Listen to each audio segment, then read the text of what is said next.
बोलिए श्री नारायण भगवान की जय। बोलिए श्री बांके बिहारी लाल की जय। मैं विशाल शर्मा आप सबके सामने आज हम बड़ी ही सुंदर भगवान की सबसे हृदय के निकट प्रिय श्री एकादशी की कथा कहने जा रहे हैं, जो भगवान की सबसे प्रिय है तथा एकादशी का व्रत करने वाला भगवान के एकदम निकट जाकर निवास करता है। सुंदर श्रावण मास के शुक्ल पक्ष की पुत्रदा नाम की एकादशी, जो एकादशी बड़ी महान तथा पवित्र है। एक समय राजा युधिष्ठिर भगवान श्री कृष्ण के समीप जाकर बोले कि हे भगवान कृष्ण, आपके चरणों में मेरा प्रणाम है। आज मैं आपसे श्रावण मास के शुक्ल पक्ष की एकादशी के बारे में जानना चाहता हूँ। आपने बड़ी ही सुंदर श्रावण मास की कृष्ण पक्ष की एकादशी की कथा सुनाई। आज मैं आपके चरणों में प्रणाम करके नमस्कार करके श्रावण मास के शुक्ल पक्ष की एकादशी के बारे में जानना चाहता हूँ। आप कृपया करके उसका क्या नाम है तथा उसकी क्या विधि है, मुझ पर कृपा करके बताइए। भगवान श्री कृष्ण बड़े ही प्रसन्न हुए तथा कहने लगे कि हे राजन युधिष्ठिर, आपने बड़ा ही सुंदर प्रश्न किया है। ये आपके ही नहीं, जगत के कल्याण के लिए सर्वश्रेष्ठ प्रश्न है। आज मैं तुमसे प्रेमवश होकर ये सुंदर एकादशी की कथा सुनाता हूँ। आप ध्यान से सुने। प्राचीन समय की बात है। एक समय जब इस पृथ्वी पर जो महिष्मती नाम की नगरी थी, महिष्मती नाम की नगरी के राजा का नाम महजित था। वह बड़ा ही प्रतापी राजा था, धर्म का पालन करने वाला तथा समस्त प्रजा की रक्षा करने वाला। इस प्रकार उसे राज्य करते हुए बहुत समय व्यतीत हो गया। जब बहुत समय व्यतीत हो गया राज्य करते हुए राजा को, तो उसकी वृद्धा अवस्था निकट आने लगी। जैसे ही अपने आप को वृद्ध होते हुए देखा, राजा को चिंता सताने लगी, क्योंकि राजा के यहाँ किसी प्रकार की कोई कमी नहीं थी, लेकिन राजा के राज्य को आगे चलाने वाला पुत्र नहीं था। उस पुत्र की कमी राजा को बड़ी खिलती थी। राजा को पता लगा था कि पुत्र के बिना ना पृथ्वी लोक पे सुख है, ना स्वर्ग लोक पे सुख है। पुत्र के बिना ना इस लोक में गति मिलती, ना उस लोक में गति मिलती, तथा हमारे इस राज्य को आगे कौन संभालेगा। इस प्रकार की राजा को चिंता सताने लगी। राजा बड़ा चिंतित रहने लगा। एक दिन जब राजा अपने राज सिंहासन पर बैठे थे, समस्त प्रजा ने, मंत्रियों ने राजा से प्रश्न किया कि हे राजन, आपके दुखी होने का कारण क्या है? आपके मुखार बिंद पर हमें शंका तथा चिंताएं दिखाई दे रही है, आप इसका कारण बताइए। तो राजा कहने लगे कि मेरी चिंता का कारण एक ही है। मुझे यही चिंता सता रही है कि जब से मैंने जन्म लिया है, जब से मैं बड़ा हुआ हूं, मैं राजा बना हूं, आज तक मैंने कोई भी पाप कर्म नहीं किया।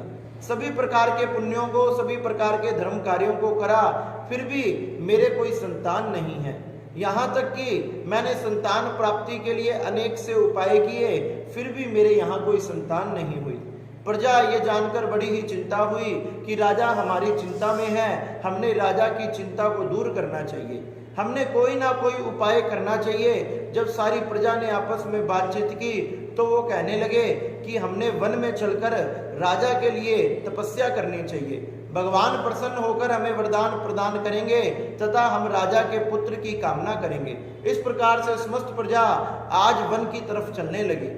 जैसे ही वन की तरफ चलने लगी, भगवान की प्रेरणा से सबकी नजर उस वन के अंदर एक कुटिया पर पड़ी, जो कुटिया बड़ी ही सुंदर सी आश्रम चमक रहा था। जब वो सब प्रजा आश्रम के निकट गए, उस आश्रम के अंदर लोमश ऋषि बैठे थे।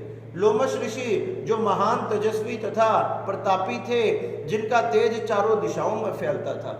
लोमश ऋषि के दर्शन कर कर सब प्रसन्न हो गए, चरणों में प्रणाम किया। मुनि ने आने का कारण पूछा कि हे प्रजा, आज आप सब वन में क्यों आए हो? आप निसंकोच होकर मुझे कहो, मैं तुम्हारी सभी अभिलाषाएं पूरी करूंगा, क्योंकि संत महात्माओं का तो जन्म ही लोगों पर परोपकार करने के लिए होता है। समस्त प्रजा कहने लगी कि राजन, हे हमारा जो राजा है, हे ब्राह्मण देवता, हे लोमश ऋषि, उसका नाम महजित है। उसके पास सभी प्रकार के सुख है, लेकिन उसे पुत्र सुख नहीं प्राप्त हुआ। उसको पुत्र सुख की प्राप्ति के लिए ही हम इस वन में तपस्या करने आए थे, वन में तप करने आए थे। लेकिन देखो भगवान की कितनी कृपा है, आज आपके दर्शन हो गए। और संतों के दर्शन कभी भी व्यर्थ नहीं जाते। तो हे राजा, हे ऋषि, हे महात्मा, आप कृपया करके बताइए कि हम ऐसा कौन सा उपाय करें।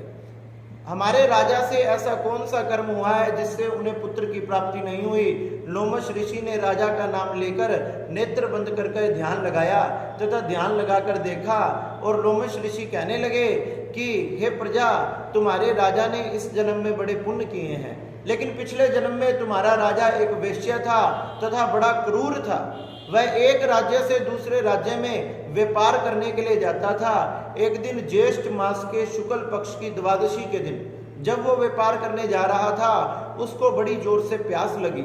उसकी देह से पसीना टपक रहा था। उसने अपनी आंखों के सामने एक सुंदर जलाशय को देखा जो चारों तरफ से जल से भरा हुआ तथा चारों तरफ से सुंदर वृक्षों से, फूलों से, फलों से सजा हुआ था। राजा ने सोचा कि अब मैंने यहाँ जाकर जल पीना चाहिए। वो जल पाने करने के लिए वहां गया तो उसकी आंखों के सामने एक ब्याई हुई गऊ अपने बछड़े के साथ पानी पी रही थी। उस ब्याई हुई गऊ को पीते हुए पानी से उसने हटा दिया तथा गौ माता को हटा के खुद पानी पिया। इसी पाप के कारण उसके इस जन्म में पुत्र की प्राप्ति नहीं हुई, क्योंकि इतना बड़ा इसने पाप किया है। समस्त प्रजा कहने लगी कि हे महात्मा, हमने यही सुना है कि पुण्यों के प्रभाव से पाप को काटा जा सकता है, पाप को नष्ट किया जा सकता है। महात्मा कहने लगे कि आपने सही किया सुना है। तो प्रजा कहने लगी, आप ऐसा ही कोई सुंदर उपदेश दीजिए जिससे हमारा तथा हमारे राजा का कल्याण हो। तो लोमश ऋषि कहने लगे कि समस्त प्रजा ध्यान से सुनो। श्रावण मास के शुक्ल पक्ष की एकादशी बड़ी ही पवित्र तथा बड़ी ही पावन है। उस एकादशी का नाम ही पुत्रदा एकादशी है। अगर तुम सारी प्रजा श्रावण मास के शुक्ल पक्ष की एकादशी का व्रत करते हो तथा उस व्रत को करके उसका संपूर्ण फल अपने राजा को प्रदान करते हो, तो निश्चित ही भगवान शंकर तथा नारायण की कृपा से राजा के संतान हो जाएगी। सब प्रजा सुनकर बड़ी प्रसन्न हुई। ऋषि के चरणों में प्रणाम कर कर सब अपने राज्य में लौट गए। भगवान की कृपा से सुंदर श्रावण मास आया और श्रावण मास में वो शुक्ल पक्ष की पुत्रदा नाम की एकादशी आई। सबने विधि विधान से नियम लेकर सबने इस व्रत को किया तथा दूसरे दिन द्वादशी को संकल्प करके अपने महिजित नाम के राजा को इसका संपूर्ण फल दे दिया तथा पारण किया। संपूर्ण फल देते ही भगवान की कृपा ऐसी हुई कि राजा की रानी गर्भवती हो गई। गर्भवती हो गई। सुंदर समय आने में 10वें महीने में एक सुंदर पुत्र को जन्म दिया। इस प्रकार से राजा बड़ा ही प्रसन्न हुआ तथा अब तो राजा भी और समस्त प्रजा भी भगवान की इस पुत्रदा एकादशी की, भगवान की इन एकादशियों का व्रत करने लगे। इस प्रकार से हे युधिष्ठिर, ये पुत्रदा नाम की एकादशी बड़ी ही महान है। और तो और राजा इस पृथ्वी पर समस्त प्रजा का तथा पुत्रों का सुख भोग कर अंततः वैकुंठ को चला गया। जो भी व्यक्ति ये श्रावण मास के शुक्ल पक्ष की एकादशी का व्रत करता है वह समस्त सुखों को भोगता हुआ अपने जन्म जन्मांतर के पापों को नष्ट करता हुआ अंततः वैकुंठ में जाकर वास करता है। युधिष्ठिर जी महाराज ये कथा सुनकर बड़े प्रसन्न हुए और कहने लगे कि ये श्रावण मास के शुक्ल पक्ष की पुत्रदा नाम की एकादशी बड़ी ही पवित्र है, बड़ी ही महान है। और भगवान के चरणों में तथा प्रणाम करके अपने राज्य को लौटने लगे। इस प्रकार से भगवान श्री कृष्ण ने युधिष्ठिर को ये बड़ी ही पवित्र तथा बड़ी ही पावन तथा बड़ी ही सुंदर कथा सुनाई तथा अलविदा लेकर युधिष्ठिर गए तथा सुंदर समय आने पर उन्होंने श्रावण मास के शुक्ल पक्ष की इस पुत्रदा एकादशी का व्रत किया। इस प्रकार से भगवान ने श्री युधिष्ठिर जी महाराज को बड़ी ही सुंदर कथा सुनाई।